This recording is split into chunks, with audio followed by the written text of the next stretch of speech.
Now that you're sitting comfortably, I shall begin.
How long did it take you to learn how to do it? It took me about 6 months before I was at the point where I could start doing Solomon's magic with a goetic mirror. And it's a form of worship? Yes, it is. It's my way of worshiping God. We see the pagan gods and goddesses as personifications of forces of nature.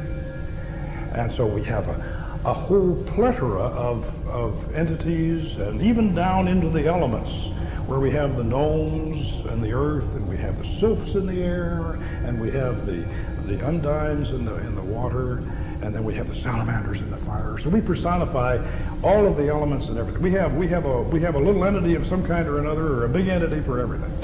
Solomonic ceremonial magic is basically can be broken down into two divisions.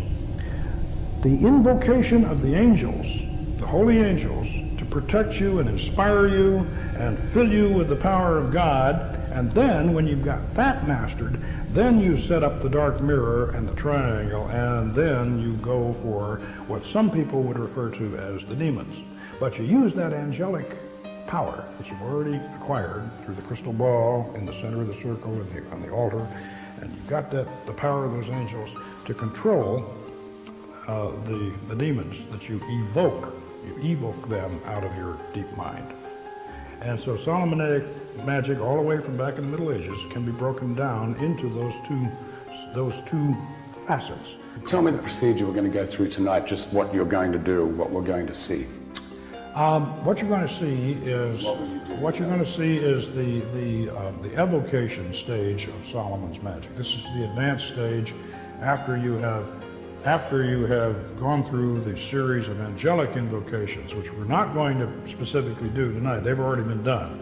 We've got the angels already inside us and on our side, but we are going to invoke those angels with a pentagram ritual. Mike's going to do that, Father Solomon. He's going to invoke the angels in a pentagram ritual. Then I'm going to open up the psychic centers, because we are, as far as I know, we are the only lodge in the West that has a full operating system of chakras. We have all the planets and the spheres of the Kabbalistic tree of life right in one straight line. So we operate that way. So we're going to have a ritual after Mike does his pentagram ritual and establishes these four angels that we're talking about and gets them to protect us and cast the circle. Then I'm going to open up the particular sphere that we're working in, the lunar sphere. Then from there we're going to go on up to the sphere of Jupiter. And then we're going to circumambulate around the circle, the magic circle, clockwise, sunwise. And then we're going to get on that mirror, and Mike is going to be staring into the mirror, and I'm going to sit behind him as the magus, and I'm going to conjure, and he will go into a trance. We'll both be in a trance, actually. Before I'll ever do an operation, I usually know what spirit I'm going to do, and my mindset will already begin to be geared towards that spirit, and I'll already be interacting with the energies of that spirit. And then by the time I do the operation, the spiritual energies from that spirit will actually come inside of me, to the point that I'll be able to look in that mirror, and my reflection will actually morph into the spirit that I'm having a conversation with. His reflection blanks out, and as I'm conjuring, then what comes back in is going to be the spirit. What does it feel like? Are you aware of what's happening, or are you in a total trance? Can you remember what's happened? I am aware of what is happening, but there is somewhat of a transformation that does occur. So what's inside of me isn't really what's me speaking. It's these ideas that are pouring through me from a foreign energy, and these foreign energies will begin to express themselves in their own unique ways that I'll eventually realize are not my own thoughts. When we videotaped the actual summoning of the spirit in the temple, there were no rehearsals and no retakes. So what you're about to see is real, shown exactly as it happened. And in my professional opinion, it's one of the most remarkable documentations of a supernatural event ever recorded. Lies in the book of spells.